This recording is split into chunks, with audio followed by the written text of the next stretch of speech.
chance to hear Kiran sing Sirah about 3 weeks ago. There was a it was an annual fund, invite only, and part of the presentation, there were two speakers. One was Scott Martin, who we had a couple of weeks ago, and the other was Kiran. And both of them just were really excellent. So I grabbed that opportunity to reach out to them to share them with our district. So I'm really pleased that Kiran's able to join us today. Kiran is he is not only a Rotary Peace Fellow scholar, but he's now president of the International Storytelling Center. And in my email out to you, you got that link for that. Prior to his appointment, Kiran developed a number of award-winning arts, cultural, and human rights programs in cultural centers across the UK and Ireland. He's widely recognized for advancing storytelling as a tool for building social empathy, intercultural understanding, and he's spoken and led programming at the Library of Congress, the Kennedy Center, and the U.S. Senate of Foreign Relations, the U.S. State Department, and the Pentagon. So he's been around. And Kiran's champions his belief in the power of human creativity, arts, storytelling, and social justice through his advisory role to the UNESCO Scotland and through his service as a Rotary Peace Fellow. He was awarded in 2017 the Champion of Peace recognition at the Rotary International Day ceremony at the United Nations in Geneva. He firmly believes storytelling not only has the power to enrich lives, but it also holds the key to building a conflict-free society. And certainly we can use a lot of that wisdom at this time with what's going on in our country and worldwide. So with that, let's give him a warm District 5010 welcome. And Kiran, thank you again for being with us today. All right. Thank you so much for that wonderful welcome, District Governor Andre. And it is really wonderful to be here. Scott, nice that you mentioned Scott as well. He's a friend, and we've been collaborating quite a lot. I think today, and I think the District Governor mentioned that was the importance of what's happening in our nation, in our world, and we're paying attention. And what I really would like to talk about is how stories is essentially part of that. It's also part of the solution. It's one of the things that we should be looking at to unpack when we think about how could we create peaceful society. Peace sounds like a lovely word, but it's hard. It's one of the hardest things we can do, and it requires a lot of unpacking for ourselves and with our communities. I know I have around 25 minutes, I think, in total, but actually what I would like to do is I'm going to keep it shorter, because what I want to do is hopefully open it up for conversation, because I always think that's the best part of any interaction with Rotarians and clubs in this particular is the questions, the Q&A and the conversations, and I want to make time for that. I think that's important.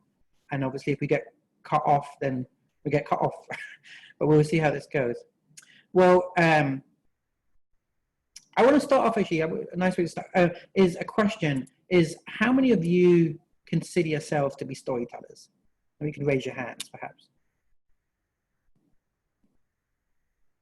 Okay, that's great. Thank you so much.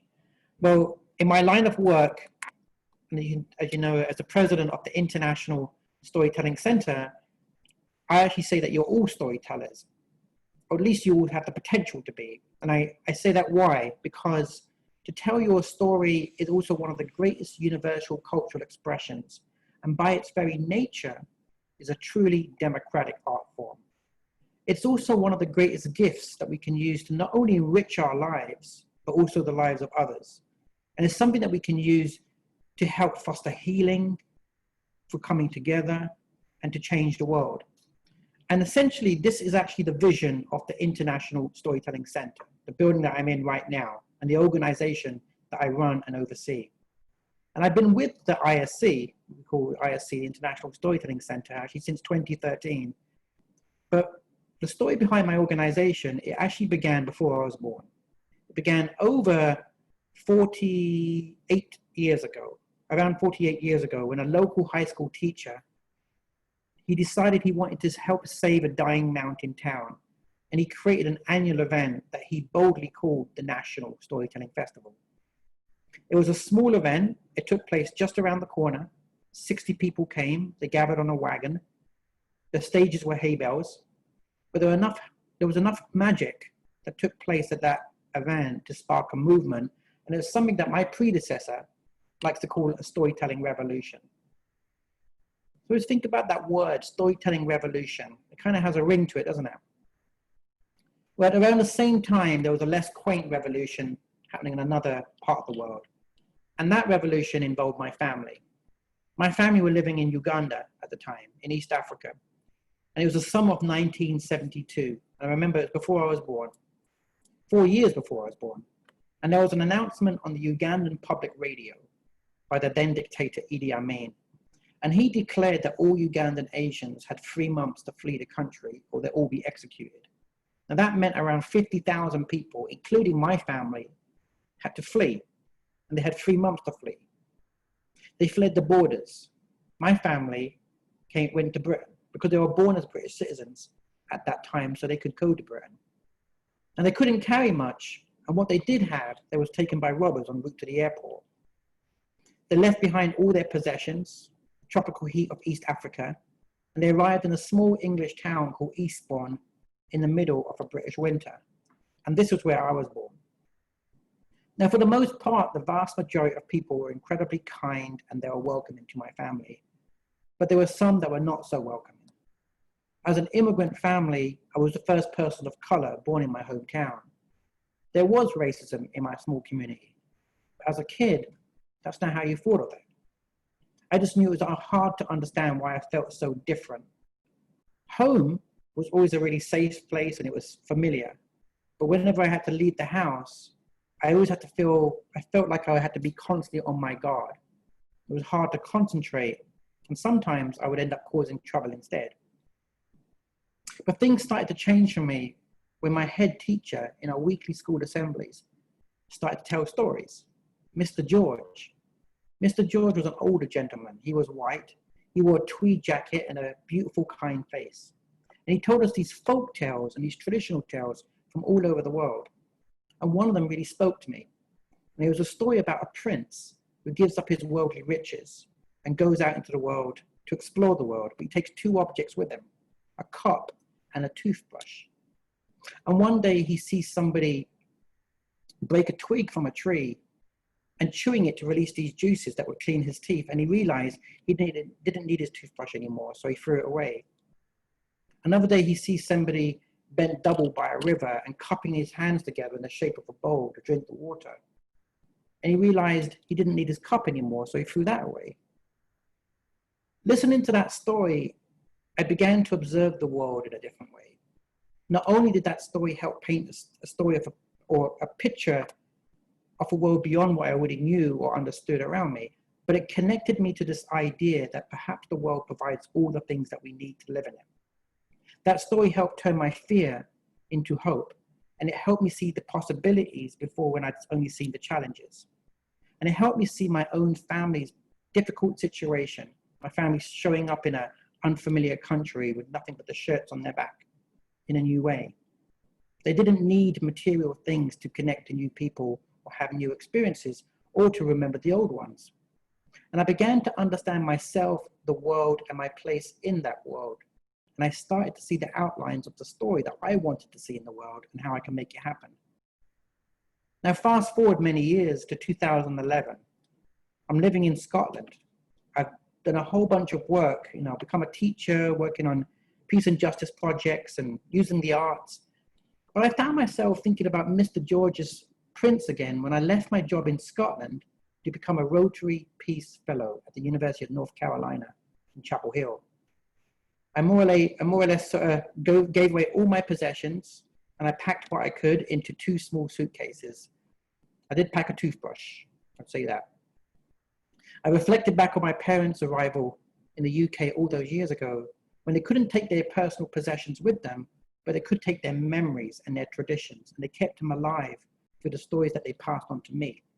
And here I was doing the same thing. Now, at the University of North Carolina, my focus was on social justice folklore and storytelling. And after I graduated, I accepted my position here at the International Storytelling Center. And just a few weeks after that, I was helping to host the 41st Annual National Storytelling Festival. Now, it's not 60 people gathered on a wagon or some hay bales type of event anymore. What it is an event, a festival that draws nearly 11,000 people from every state in this country and around 7 countries around the world. Altogether, year-round, about 26,000 people that all converge in Jonesboro for a long weekend of live performance storytelling. It's the National Storytelling Festival. It's the oldest storytelling festival, public event of its kind in the world, and the largest. I remember that first festival, it was my first festival as well, because it was the first time I'd been in this position. So here I was the host, but it was also my first festival. And I remember listening to some amazing stories that first weekend. And I've heard many since, but one of them still stands out to me. It was evening. I joined the crowd in one of our circus-style big top tents to hear a master storyteller called Elizabeth Ellis. And she closed her program with a story about a difficult and divisive time in this nation's history, the Civil War. Her story was about a group of Confederate mothers that were laying flowered wreaths at the gravestones of their fallen sons. When they saw that the gravestones of fallen Union soldiers were bare, in one powerful act of empathy, they decided to lay wreaths at those graves as well. In a sense, they were able to see the story behind the story. They were able to look past the day-to-day conflicts of war to recognize that those Union soldiers were the sons of women that lived far away. They felt a strong connection to the grieving mothers on the other side of the conflict. Now, I could see clearly what I already knew in my heart to be true. Stories help us understand one another on a human level. Harnessing the power of storytelling to build a better world, though, is not easy. But I believe it's an idea worth cultivating. Now, here at the center, we work to empower people all over the world to tell their stories, to hear other people's stories, to truly listen. In my work and in my life, I'm incredibly fortunate to help communities learn how to use story to strengthen their goals, their learning. I get to partner with schools, the Smithsonian. We get to partner with NASA to help tell the story of its missions. We get to train and mentor young storytellers and poets, including the young individual from Anchorage, Alaska, and to present them at events such as the International Day of Peace at the United Nations headquarters in New York City. I also get to train diplomats in Washington, D.C., and to help break down divisions between groups and lead bipartisan story dialogue at the Senate, and help put peace and genocide prevention policy into US law, which was signed into US law at the beginning of last year. You also get to help build new storytelling curriculum with the Pentagon and the Department of Defense to imagine and how to use storytelling as a non-violent communication tool and as an alternative to combat. And one of the perks of the job, and this is closer to home, I get to work with the Queen of America herself, Miss Dolly Parton. I get to train the Imagination Library team to ensure that teachers, educators, youth at risk, people as young as 5 years old, get to learn how to harness their stories and to imagine a better life and a better world for themselves and for others. However, at the heart of this work for me is to help empower marginalized people to share their stories with the world, to foster peace and understanding, to celebrate the traditions, and to cultivate new storytelling means that are geared towards peace, dialogue, and discourse in our world's most accessible art form. I am of the belief that the most powerful force in the universe is the power of thought, but the most powerful means to communicate that thought is through story. So I want to take a closer look at an example on a very micro level, why stories matter and why I believe they matter a lot. A few years ago, I was asked to lead a workshop for a group of high school students, and this was part of a series of events that took place in Charleston, South Carolina, about 5 hours from here. And I was asked to lead this project that was geared towards dialogue, healing, and community building following the tragic events that took place 6 months earlier when 9 people's lives were violently taken at Mother Emanuel Church, the traditional African-American church, and you probably remember that. I started off that workshop with the same question I asked all of you. How many of you think of yourselves as storytellers? But only a few hands went up. But then I asked them to think about what home meant for them.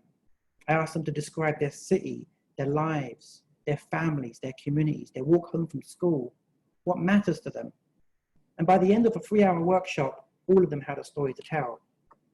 And for one soft-spoken student, her name was Chankisha. She decided to tell her story at a local event a few weeks later. And she did so, she explained, as a sort of response to the way that she sees people that look like her portrayed on the news. She wanted to tell her story so other people would understand her through her own words instead of somebody else's. Now, I think that's huge. It's powerful because the process of owning your own story, and it's about telling it in a way that makes sense to you rather than have somebody else tell that story for you. It was also powerful for me as a listener to hear that story because I think peace on a larger scale works according to the same set of principles, finding empathy and building a sense of belonging. Storytelling has that power. It has the potential to put the dream, desire, and the struggle of what it means to be human into words and to make a difference. And like Mr. George's story has taught me since I was a kid in school that you don't even need a toothbrush or a cup, because when you look around you, when we unpack and explore and listen and unravel the stories around us in our daily lives, even in the time of COVID-19, we realize that the world can provide all the things that you need to live in it. We can use story as a binding force whenever there is conflict in the world.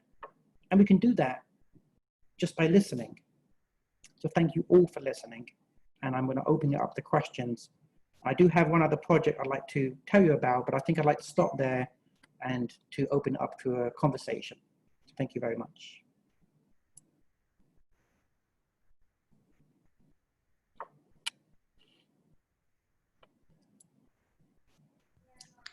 How important is it to record these stories either in some type of a video format or in publications? Is that a part of what you try to accomplish?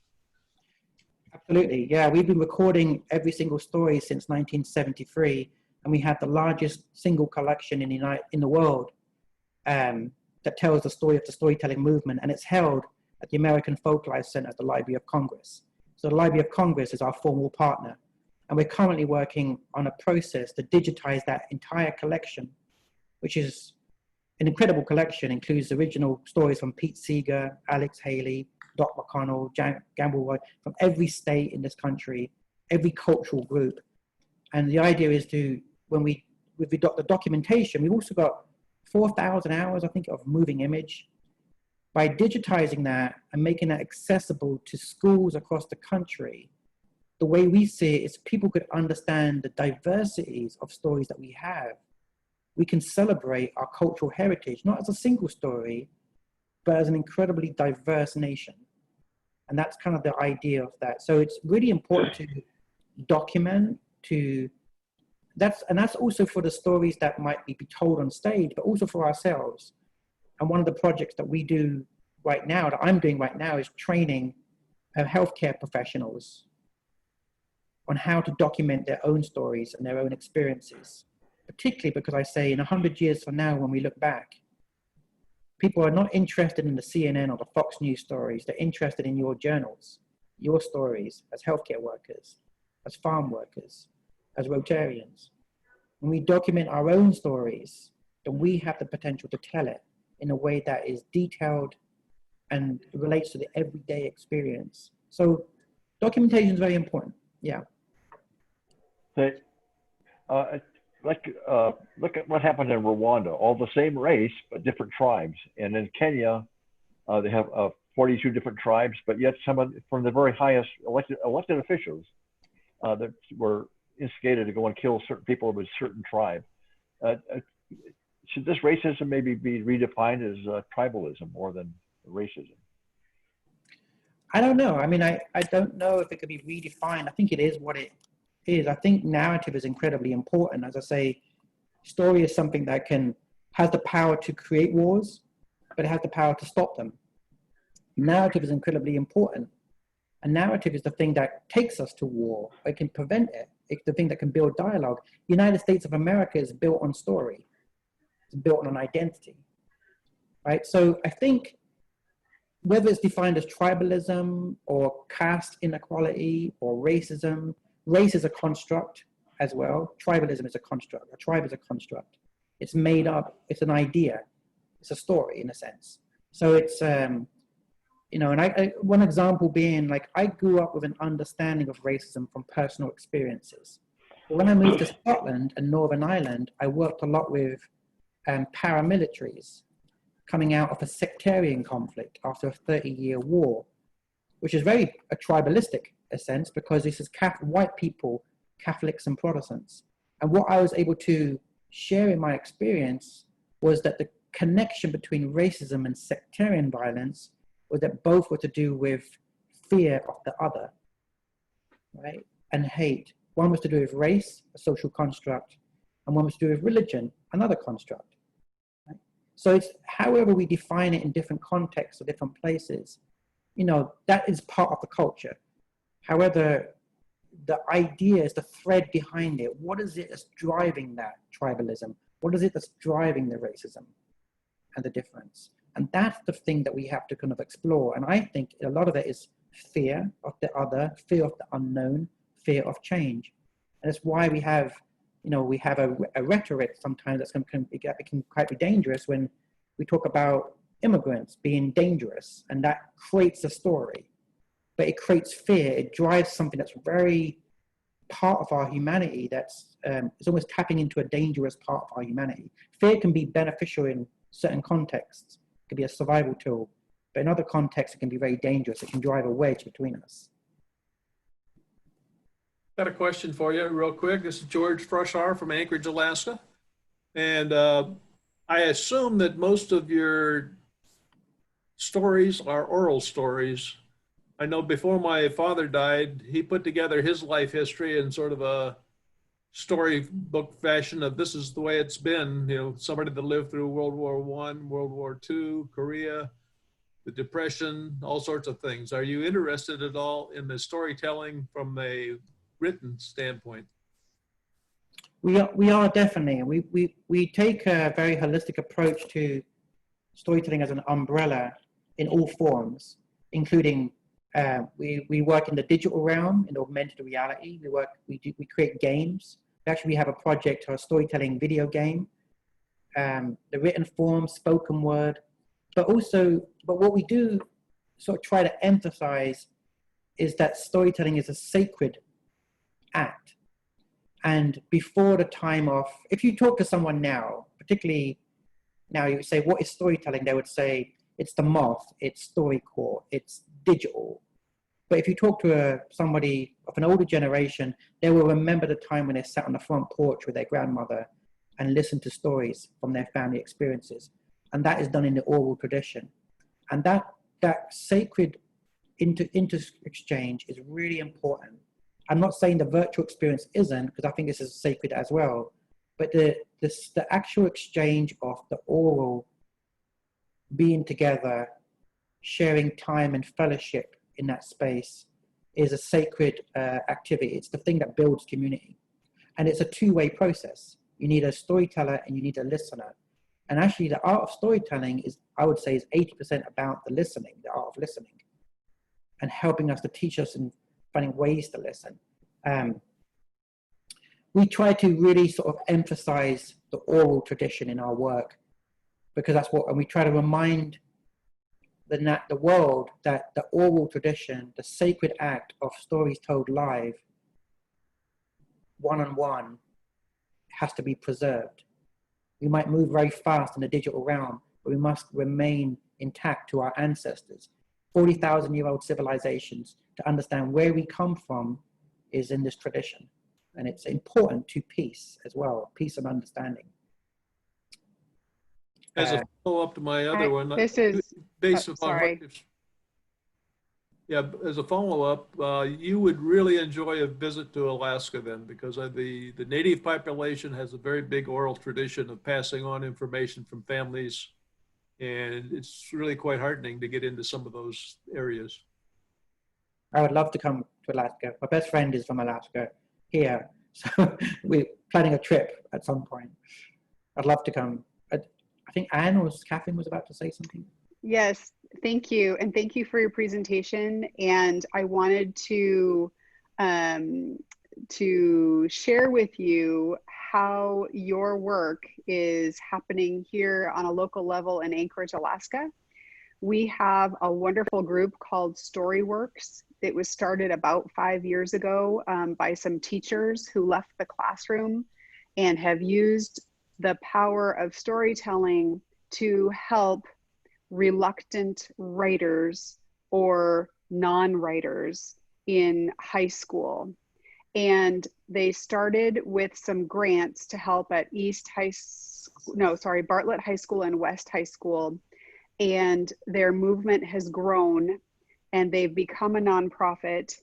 And not only are these non-writers becoming successful writers, but becoming storytelling public speakers at our Performing Arts Center.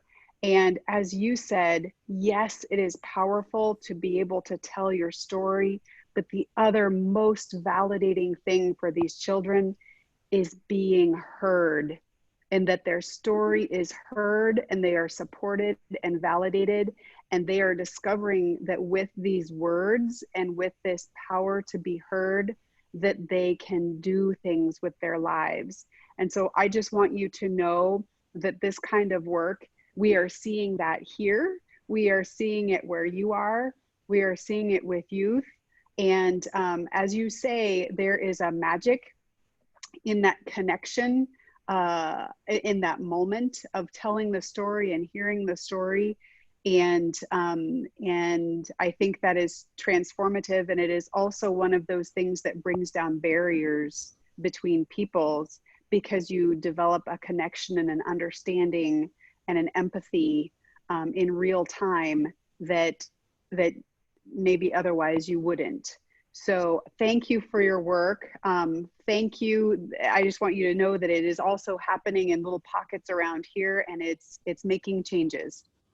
I appreciate that, Anne. Thank you very much. And I think you say there really resonates, and it's you know, when I trained as a peace builder, I started off as a high school teacher in England. As you can tell, I'm not from East Tennessee originally, right? You figured out. But when I trained as a high school teacher and I moved to Scotland as a teacher, as an art teacher, and I had this passion for changing the world. I was young and I wanted to change the world, and for all the work that I did when I entered the world of peace building, I saw story as the most powerful.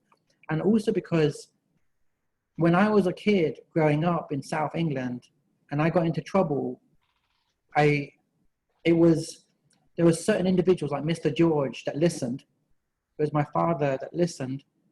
And it was the opportunity to be able to be heard, to have a voice, to know I have an outlet, you know, and that was so important to feeling that, giving me that sense of hope to see that world beyond the unknown. And that was really important. And I think that's why so much of our work, you know, we train about 3,000 young people at risk. And now we know every kid's at risk because of what's going on with COVID, and there's a lot of trauma happening. But very importantly, what happens in that is we retreat back into ourselves. And what we want to be able to do is ensure that at the youngest level, every kid, every child, every young person, regardless of who they are, where they come from, are given a chance to harness their stories in a safe space where we can have that dialogue, to be heard. Being heard is the first step to feeling that you belong to a community. And it's also one of the most radical ways to stop a kid from entering an extremist ideology, extremist group. And it's one of the theories behind that is why we're doing the work specifically as intervention to prevent kids, especially locally, to entering some of unfortunately, we had the rise of KKK groups in our area. And so it's to stop groups to entering those, because they want to feel part of a family. They want to feel a sense of belonging. And when you give them a chance that your story matters to civic identity, civic change, you could be a civic leader, then it transforms a young person. And that's my work. I did that for 10, 15 years, and what we're applying just now. Anyway, I can go on, but thank you so much, Anne. Catherine, I know you had a question there. You're on mute. Yeah. Can you hear me now? Yeah. Oh, lovely. Thank you so much. I'm the one from Toronto, and I'm also trained as a high school teacher, so that your music comes to my ears with rounding resonance. What I wanted to ask you is that here in Canada, we have been going through a process of reconciliation with our Indigenous peoples, because part of the stories that weren't told about Canadian history were very much stories of children whose stories had been taken away from them, so that these stories are only now being refound and retold. So there's a huge black hole, as it were, where all these stories have been lost. So can you share, have you been doing any work with Indigenous peoples in the United States about storytelling? Actually, we've been doing in Canada as well, for First Nations. So yeah, yes, I 100% agree. A fellow peace fellow, his name is I forget his last name. He's a commissioner, a Canadian commissioner. And he was in charge, or part of the instrumental in creating the Peace and Reconciliation Year in Saskatchewan, Canada, for First Nations, the 1 year of Peace and Reconciliation. We were cohorts together at UNC Chapel Hill. He was a year below me. So him and I got together, and I helped him explore some models and techniques for when he implemented that program in Canada to start the year of reconciliation.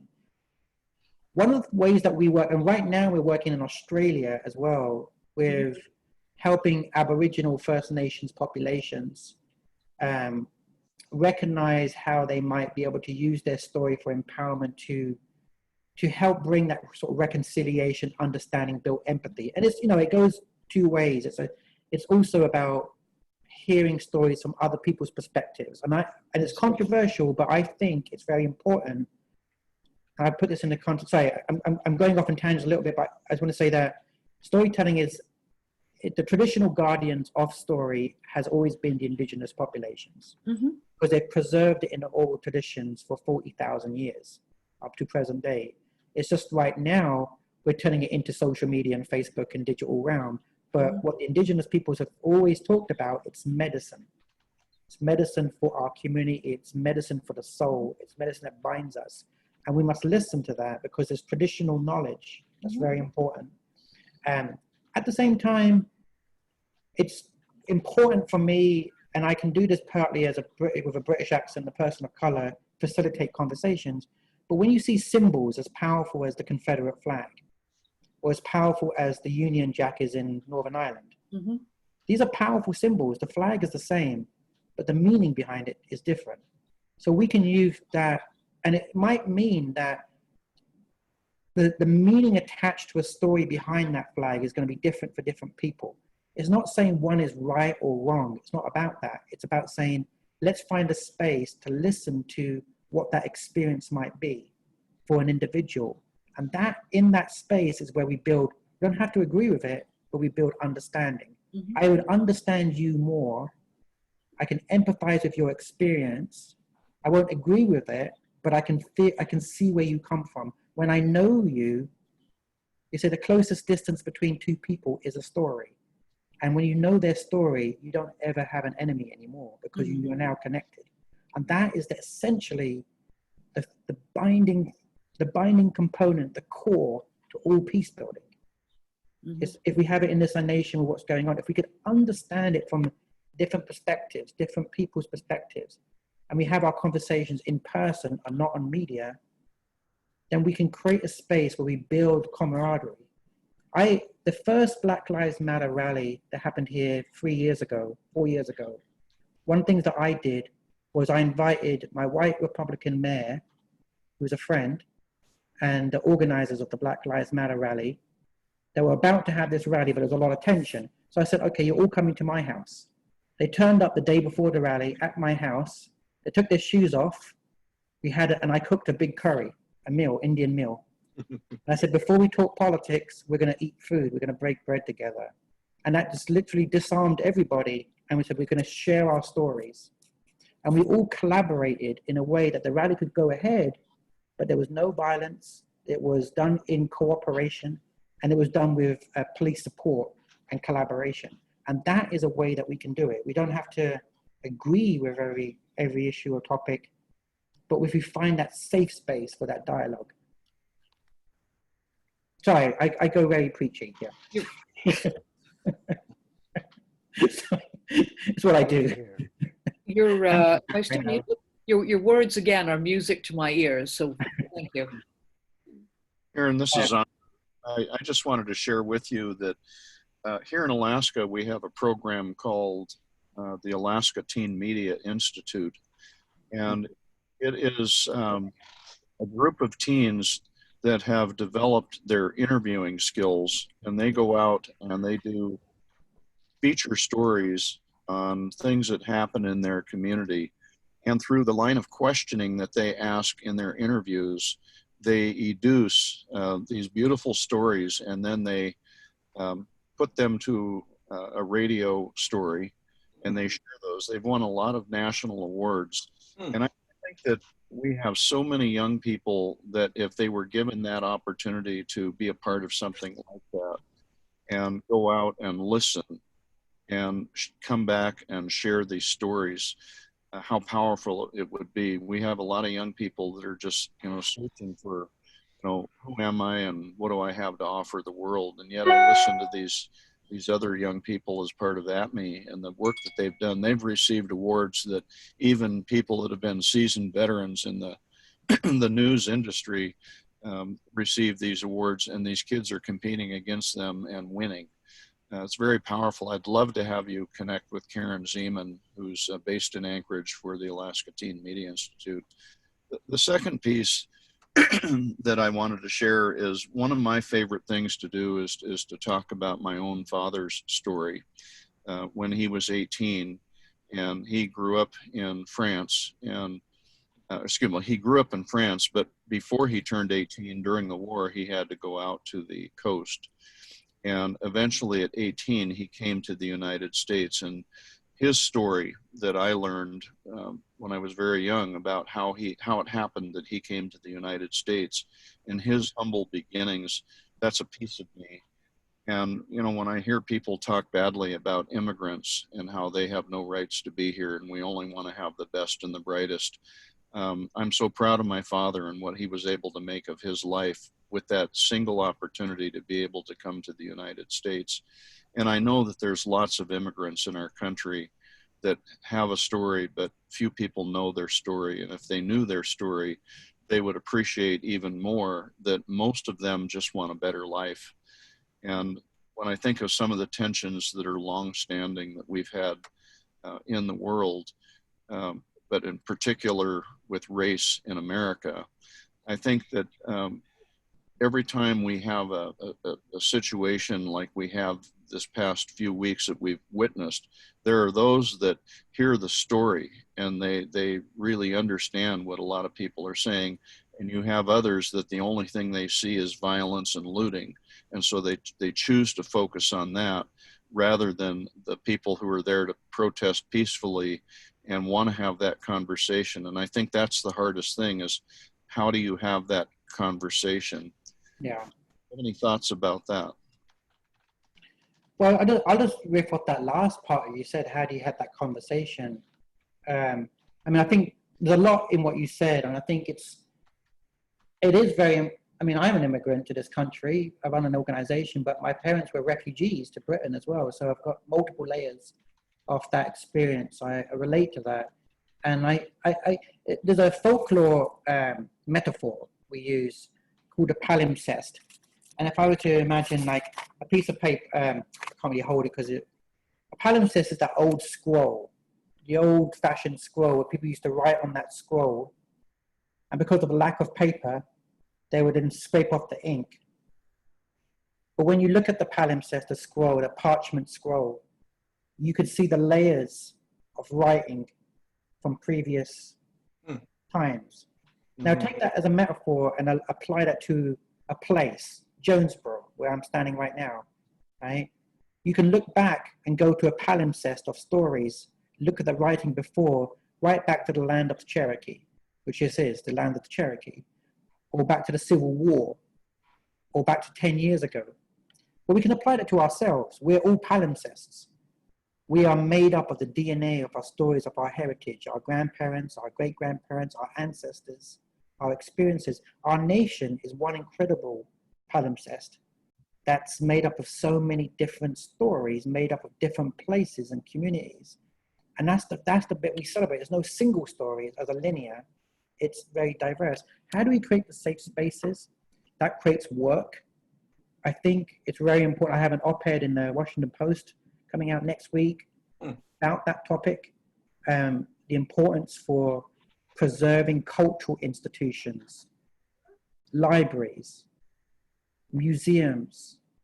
These cultural institutions are the places we preserve stories and we create safe spaces for dialogue, festivals, folk festivals, all across the nation, every state. And they're really important. I think these places are very important. I think they're places like our church or faith communities are very important too.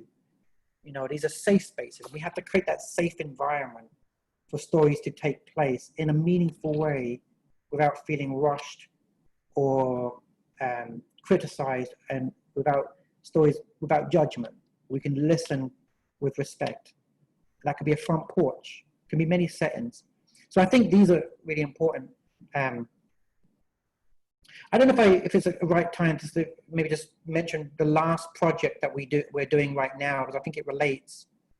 And it's called Stories as Medicine.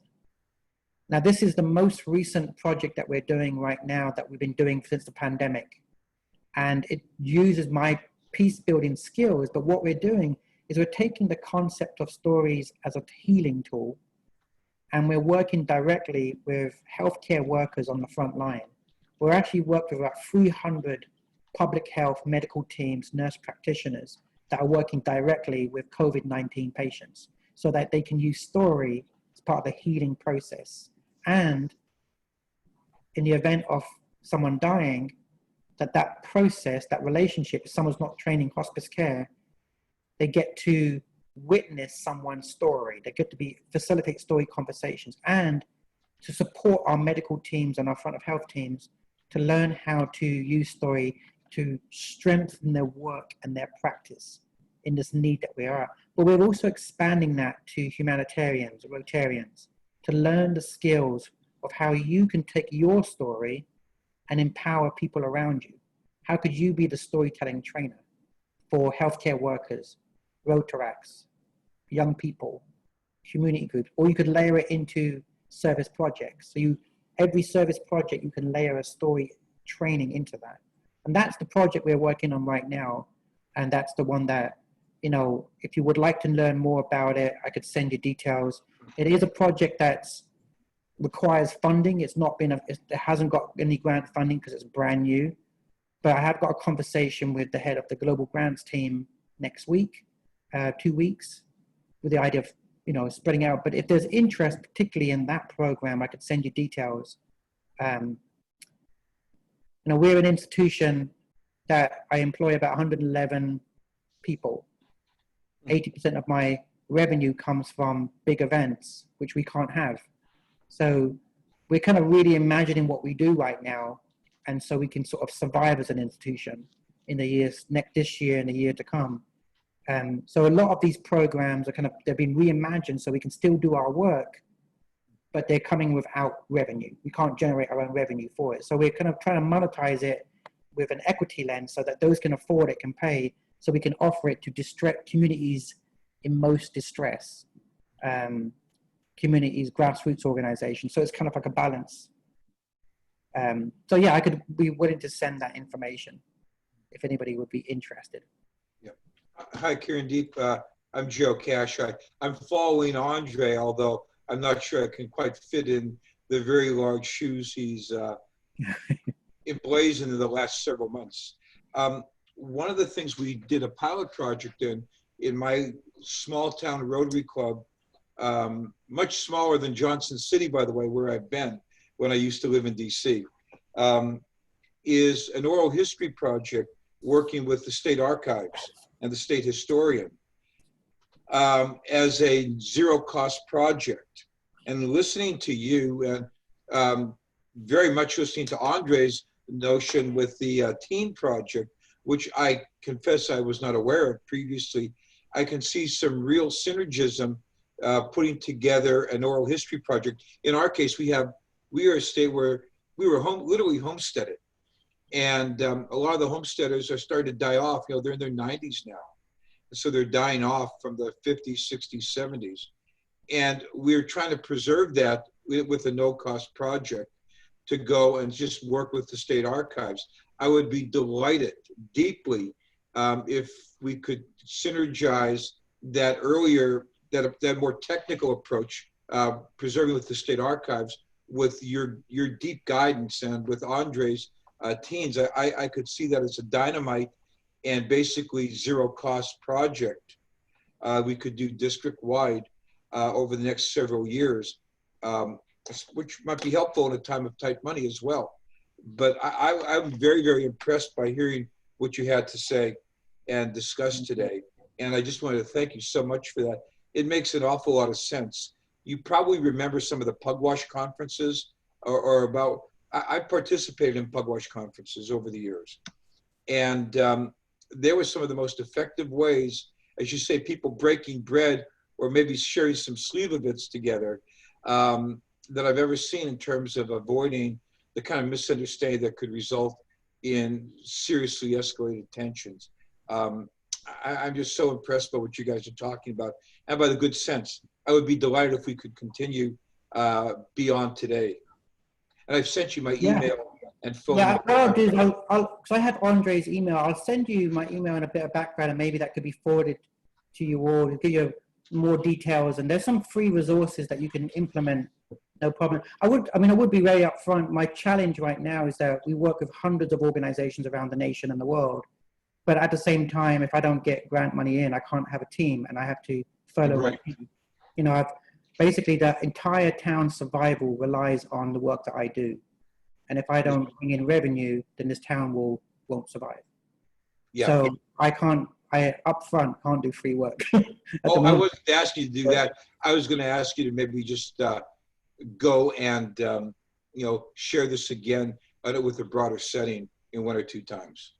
Absolutely. I mean, I think there's definitely some, I could pull together some links and some resources. And I think I'm going to give this example. Someone asked me, how do I tell the most compelling story?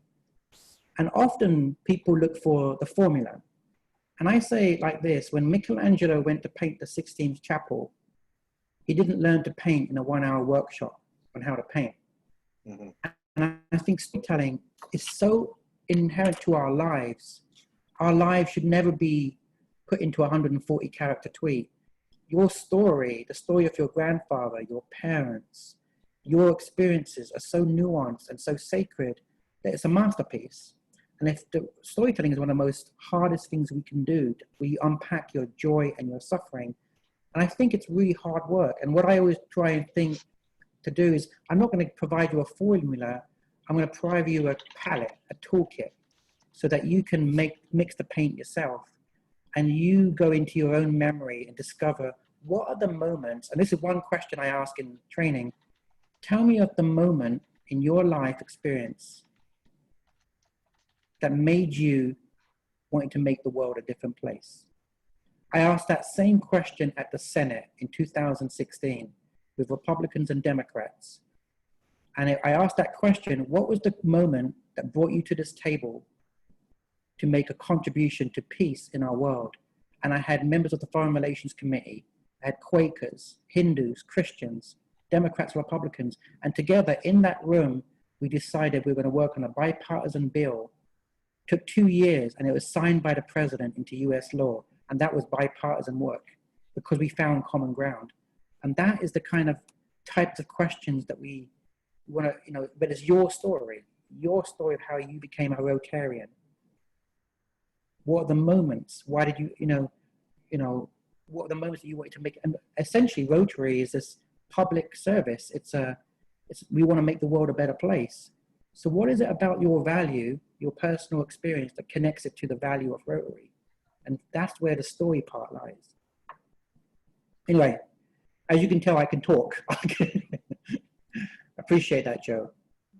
Kiran, if our members had interest in making a contribution to the International Storytelling Center, what's the best route for them to do that? Do you have a suggestion? Well, I appreciate that. Yeah, I mean, we can actually make contributions online.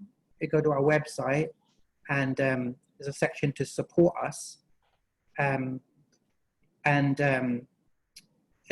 can be done online. Obviously, we go through the process where any contributions, we'll send you a letter as well. But I can also provide an email. If I send it to you with some background information, so you can just have the information and include that. And if you wanted to share that via email, you could do that to whoever's participating. But first place could be go straight onto our website and go to support, and you can make a contribution online, and it's all done safely. And you can pick a program, or you can support our operational work. Yeah, that's appreciated. Can I ask a quick question? Absolutely. It's George again. The oral history, I agree, everything's great and very important. I really appreciate your discussions. One of the things that I've seen, not only in our country, but in other countries, things that are not liked by one side or the other are destroyed or taken down. Statues, flags, institutions, books are thrown away. Could you make a comment about whether you think these things should be taken away? While I think that they might be a point to bring people together to talk about what they mean to the different sides, but we take them down and we're trying to erase history. Well, there's different ways to see it, and I think that's a really interesting point because it's coming up in conversation now. I think we have to look at, again, that idea of how story is so powerful. On one side of it, we think about it as history, but inside that history are moments where we know statues were erected, especially here in the US South, when it was part of the Jim Crow era. So it was part of a movement to suppress African-American people, to intimidate. In Scotland, during the time when a Catholic Mass became legalized, in Scotland, it's when the statues of John Knox went up.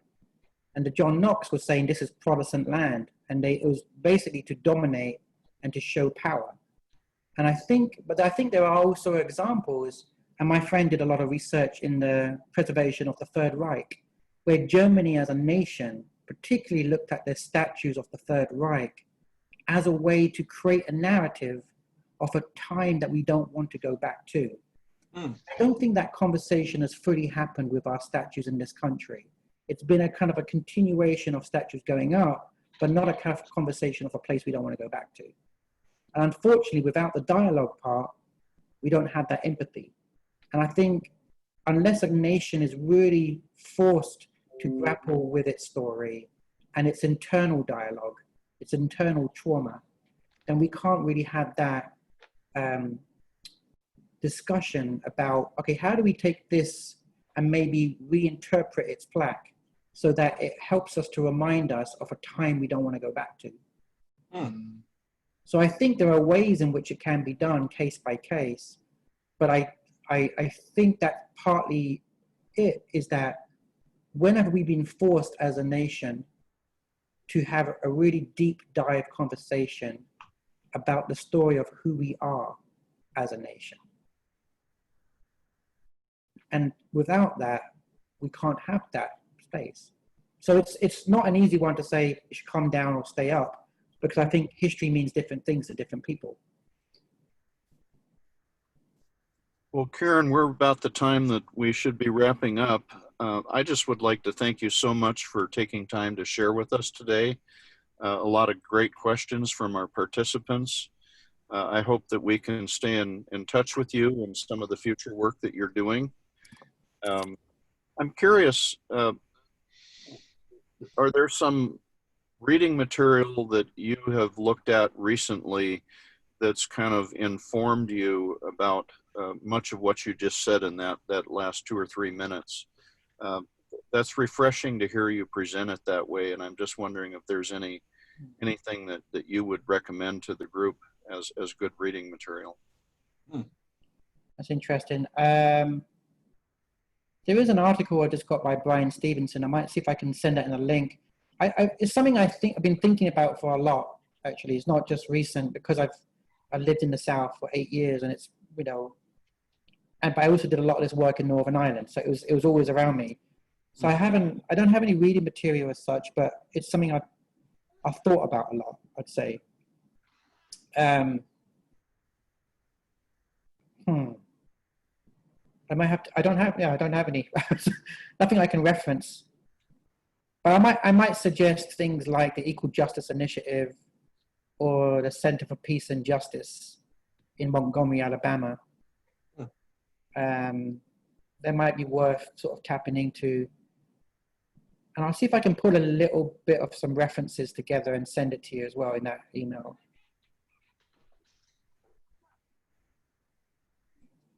What I do in my spare time, I think all the time about this stuff. Well, I really appreciate the chance to connect with you all, and thank you all for your work you do as Rotarians and as humanitarians as well. I have a brief question, if you'd have time. How do you safeguard these stories? How are you, I don't want to say preserving, but how are you putting them aside so others have access? Yeah, we record them. We've recorded them on old recording material back since 1973, but we preserve them in the Library of Congress, and the Library of Congress have a specialist vault for us, 50 lux, you know, special conditions. And we have preservation projects, so ensure that the old magnetic tapes, the DAT tapes, are preserved. And then what we're doing is that the part of that preservation is transferring our Pete Seeger material, for example, onto electronic and digital formats, so that they can be preserved for future generations, because the magnetic tapes will deteriorate in 10 years. So we do that preservation work, and we work with specialist archivists and preservationists. And some of those people are on my team as well.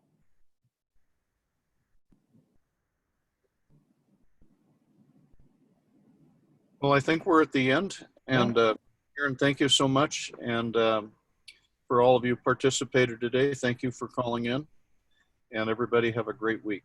Thank you so much. Thank you. Take care.